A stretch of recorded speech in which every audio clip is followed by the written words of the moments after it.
Alright, yeah, and welcome back on into some more Magic Arena. So we are back once again with our weekly deck series. This week, I'm going to be taking a look at a very one-sided fun deck. It's called Ground Clouds. It's Turbo Fog.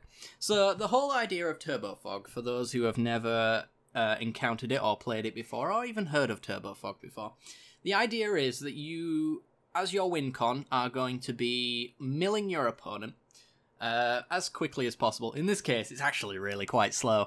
We're going to be using cards like Patient Rebuilding. So 3 and 2 blue for an enchantment. The beginning of your upkeep, target opponent puts the top 3 cards of their library into their graveyard. Then you draw a card for each land put into that graveyard this way. This card is surprisingly strong. So this is going to be our win con. 3 cards every single turn. Well, how do we survive that long? Well, we use the fog side of Turbo Fog and use things like Haze of Pollen and Root Snare. I used to have more fogs in here, but honestly, I ended up drawing far too many of them. We also have Flood of Recollection as a virtual fog, but that can also be other things as well. We'll get to that soon enough. So the fog side of this deck actually comes back to a very, very old card. I think it's as soon as the very first set, actually. Fog, which was a 1 green mana that said prevent all combat damage that would be dealt this turn. Against control matchups, it can suffer a little bit, but in the sideboard, we can pretty much get rid of all of our fogs for better things. So, you know, we want to get rid of our fogs in a control matchup because they don't really play that many creatures, but they do play just enough creatures, so we can bring in instead Ixalan's Bindings, which can hit those one-of creatures, or even their planeswalkers, and things like that. We can even go Jace's Defeat to counter Torrential Gearhulks and Teferis and things like that, so plenty of stuff in the sideboard. I should mention that this sideboard was very quickly put together, so it might be missing some stuff, but we'll get to that at the end of the video anyway. I'm getting way ahead of myself. So, the fog side of it, we've got Haze of Pollen, 1 and a green for an instant speed, prevent all combat damage that would be dealt this turn, so it speaks for itself really, but it also has Cycling 3 as well, and Cycling means that you may pay the cycling cost to discard this card, and then draw a card. So if we don't need it, then we can get rid of it. So that's a good little hedge against control matchups as well. Running 4 Haze of Pollens means that if these aren't actually going to be good in a matchup, at the worst case, they're actually just a redraw as well.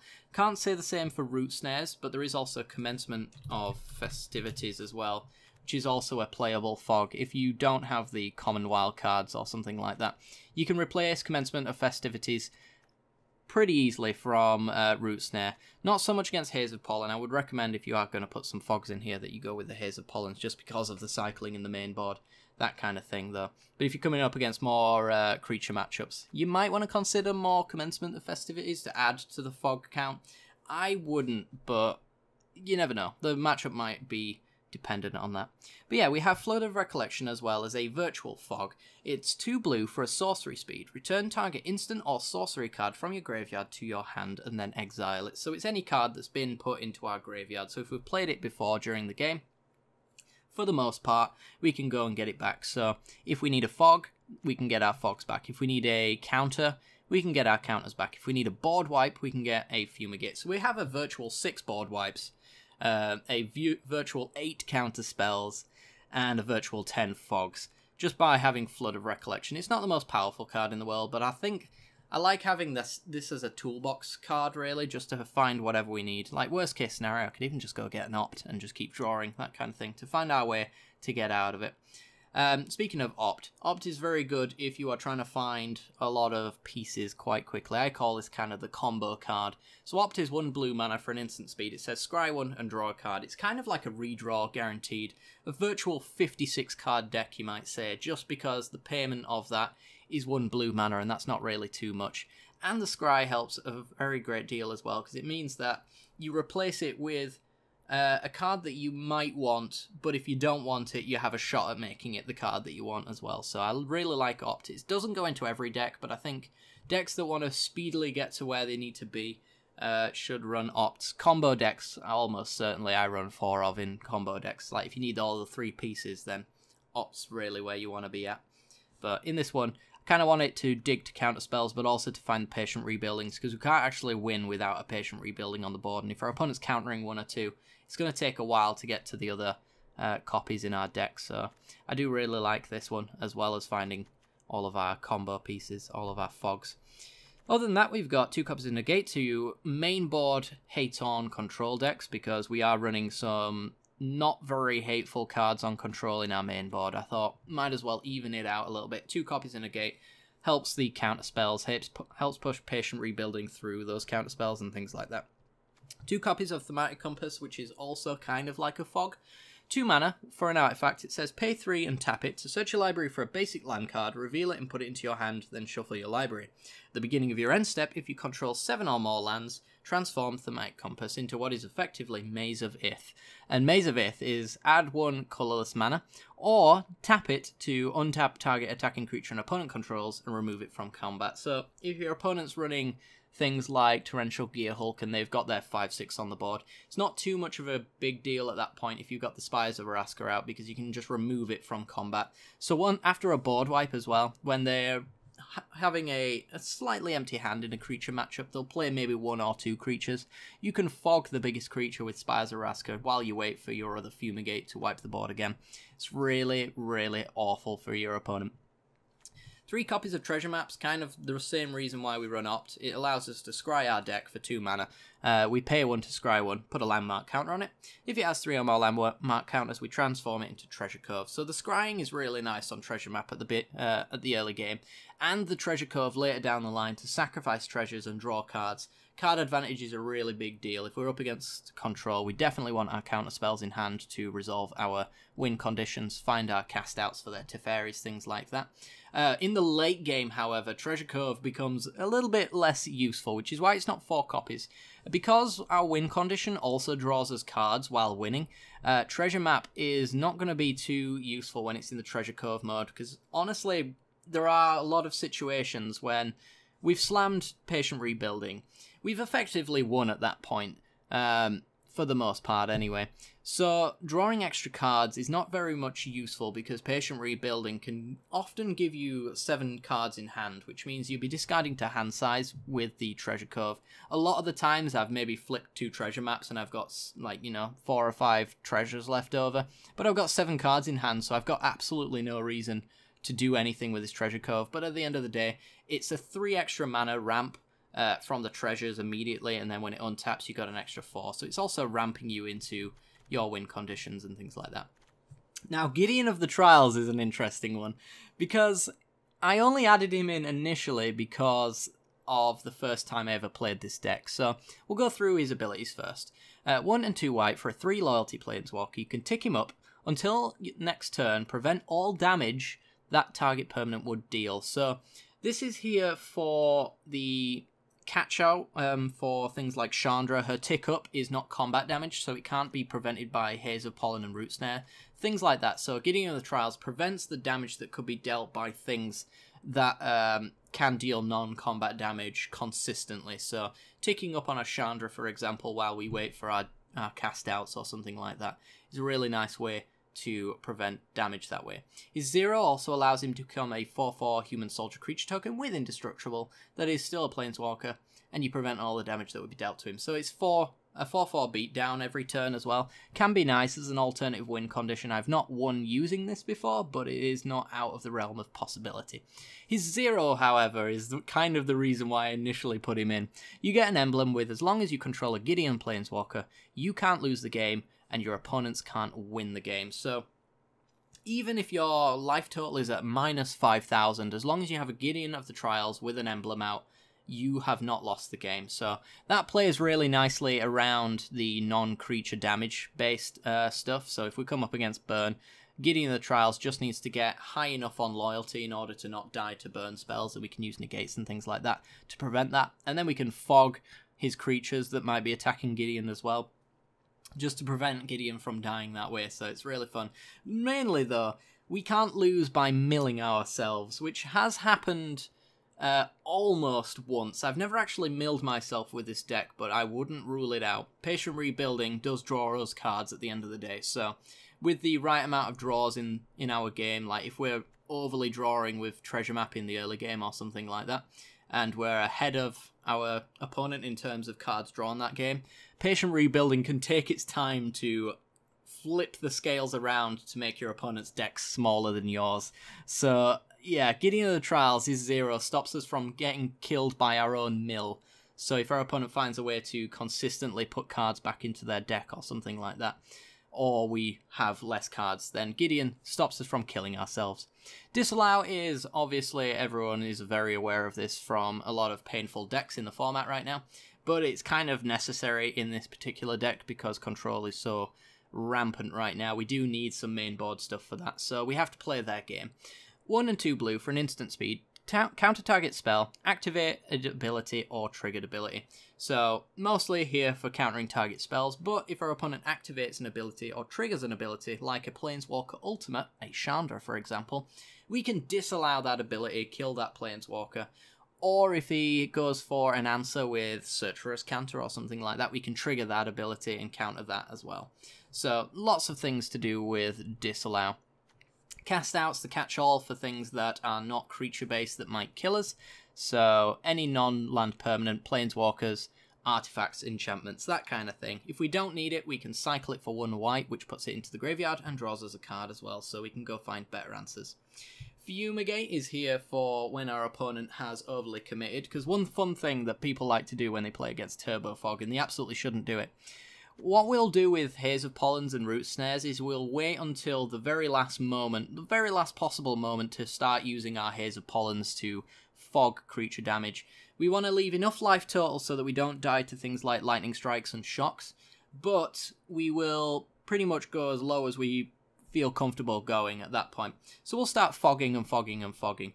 What is something that creature-based players end up doing a lot of the time is if we fog our opponent, they just add more creatures to the board, and that's really not helping anyone, because I'm still going to fog all the same. It's just that you'll have more creatures on the board getting fogged, and I can exploit that.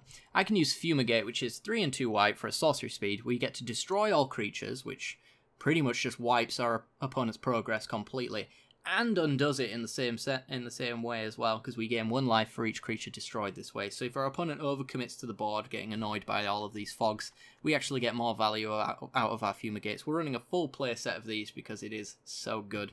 And as I mentioned earlier, we can get them back with Flood of Recollection. So we have a virtual 6 board wipes in this deck just to keep the board clear of creatures. And then once they've got 1 or 2 creatures, Thematic Compasses, Spires of Araska can untap that 1 creature. So that's essentially the deck, guys. Onto our mana base, we got 5 plains, 4 islands, 4 forests, 4 glacial fortresses, which come into play tapped unless we control a plains or an island. We have plenty of islands and plains, so not much worry there. 1 botanical sanctum. You might want to consider an extra couple of botanical sanctums. I don't actually have the sanctums here. I do have the wild cards for it, but honestly, I don't really want to spend them because I don't have a great deal left at the moment. But an extra couple of botanical sanctums as fast lands might be quite nice in this deck, honestly. 4 Hinterland Harbors, same as the glacial fortresses.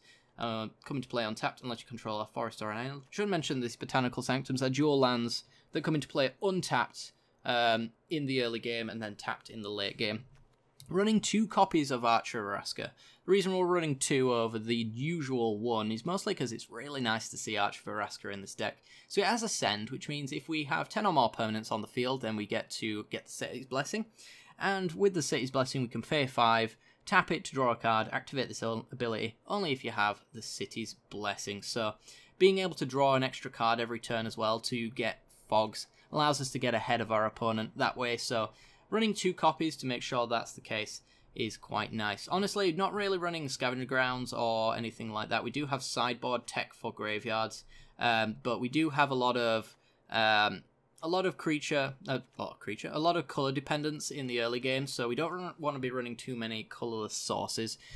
But honestly, from experience, like Scarab God's not really going to do much because he's just going to make creatures that get fogged. You could take a Field of Ruin for Azcanta the Sunken Ruin, but we're drawing plenty more cards than our opponent, so that doesn't really make too much of a difference. Torrential Gearhulks getting counters kind of sucks, but we have fogs for the Torrential Gearhulks, we have counters for them. So sideboard, we actually get a little bit better. We don't really need those lands all too much. It might be nice if you want to maybe get rid of a plains or something, you could add one of those in if you're finding that those matchups are appearing a little bit more often. It's nice to have some main board hate, I suppose, but we're not really too bothered overall. As for sideboard, we have 2 copies of Silent Gravestone, so that is our sideboard option for graveyards. 1 mana for an artifact. Cards in graveyards can't be the target of spells or abilities. So it basically gives your graveyard and there's hexproof. So this shuts off Scarab God, as we mentioned. Shuts off Planeswalker Liliana as well, the 5 mana one. She can't target anything. Torrential Gearhulks can't grab counter spells out of it. If it becomes useless, or we have the second one, we can pay 4 to exile all cards from all graveyards. So if there is some reason why the graveyards can somehow be interacted with, we can just wipe them out all the same. 3 copies of Jace's Defeat. This is an interesting one. Doesn't see too much play, but I think it's kind of nice. Since control is kind of the bad matchup in this sense, I'm actually bringing in some control heavy cards. So Jace's Defeat is 1 and a blue, instant speed, counters target blue spell. So it's like a negate, except for it actually is a little bit more powerful than a negate. It allows us to counter any spell as long as it's blue. So that's Counter War, that's the Torrential Gearhulk, that's a Teferi. It's a hell of a lot of things that Jace's Defeat actually counters. Scarab Gods, all sorts really. So I'm going to try Jace's Defeat out just for a control thing. The Jace Planeswalker spell is completely irrelevant. Nobody plays Shirtless Jace. Maybe I might in the future, but nobody else does. So that actual second part is largely irrelevant. It's just a 1 and a blue to counter a target blue spell, which is pretty much, if we're bringing it in for the control matchups, which we are, it's probably just going to be a hard counter a lot of the time. And it has the same effects as negate, but a little bit more powerful. Speaking of, we have 2 copies of negate just to fill out that little bit. We can go very heavy into control. If we need to catch something like a Chandra or something like that, we can Ixalan's Binding. 3 and a white for an enchantment. When it enters the battlefield, you exile target non-land permanent opponent controls until it leaves the battlefield. Your opponents can't cast spells with the same name as the exiled card. So once we've caught something, it's gone for good. So a Hazaret is kind of annoying. We can fog Hazaret, but we can't actually stop the discard for the damage. We can Ixalan's Binding instead, though, to get rid of Hazaret, and for the rest of the game, we'll never have to see those again. If we are up against a creature match, we can actually just side in a few more Settle the Wreckages. If we're up against like a hyper-aggressive deck maybe, then Settle the Wreckages are actually quite useful. We're running 3 copies of that for 2 and 2 white, instant speed. Exile all attacking creatures target player controls. That player may search their library for that many basic land cards, put them onto the battlefield tapped, and then search their library. So it's a nice early game fumigate, you might say. I'm not entirely sure that these are necessary just because we are running so many fogs. We might actually just want to bring in fogs in general, to be honest. But I thought maybe a few board wipes, because I have had a few matchups where fumigates have been used almost forcibly every single turn, and we end up running out of them. So there are situations where having more board wipes might be quite nice. So I'm going to trial it out, but though I'm not entirely sold on their requirements in the sideboard. So if you do want to put something in against a matchup that maybe I haven't covered that you guys are going up against, then Settle the Wreckages could probably shave off a little bit here and there. Carnage Tyrants are an interesting one. I thought about using these as kind of a transformational sideboard kind of thing, because when we're playing this deck, if we're playing it for long enough, our opponent will realise that we're running no creatures. So when they go for sideboarding, they'll sideboard out to take care of patient rebuilding and to counter our counters and things like that. So what we do instead is we bring in Carnage Tyrants, which can't be countered, but it's also taking out all of their removal and things like that. They'll remove all of their board wipes, which is pretty much their only answer to Carnage Tyrant at that point. So for 6 mana, we get a 7/6 that can't be countered, has trample and has hexproof. Good for control matchups because it can't be countered, but they will still have board wipes and things like that. But hopefully, in second game, we might be able to sneak out a cheeky win just by the fact that they'll have boarded out all of their board wipes, and therefore they leave no answers to Carnage Tyrant, and a 7/6 that can't be touched is very, very hard to deal with.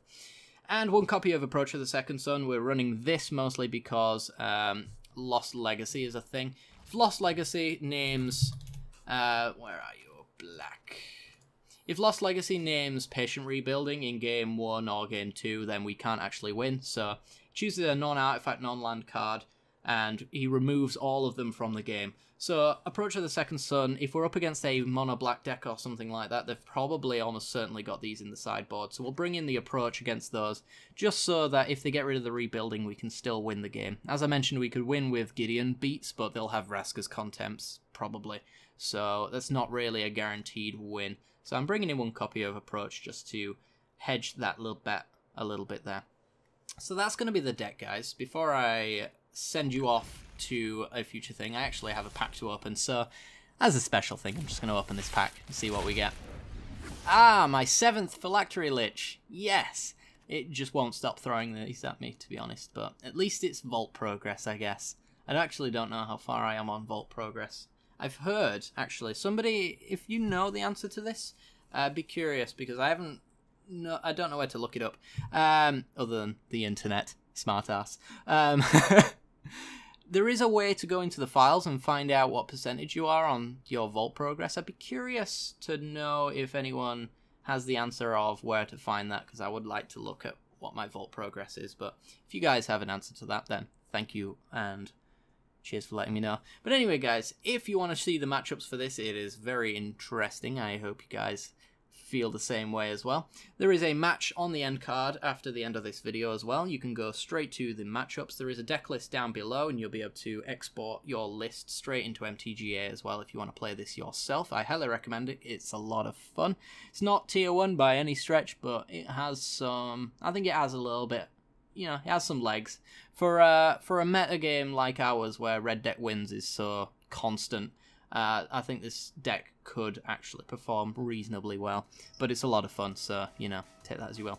Alright guys, thank you very much for watching. Like, subscribe, hit that little bell icon, and you'll get notifications when I release videos in the future. Check out the matches following up, and I will see you all next time. Thanks for watching, guys.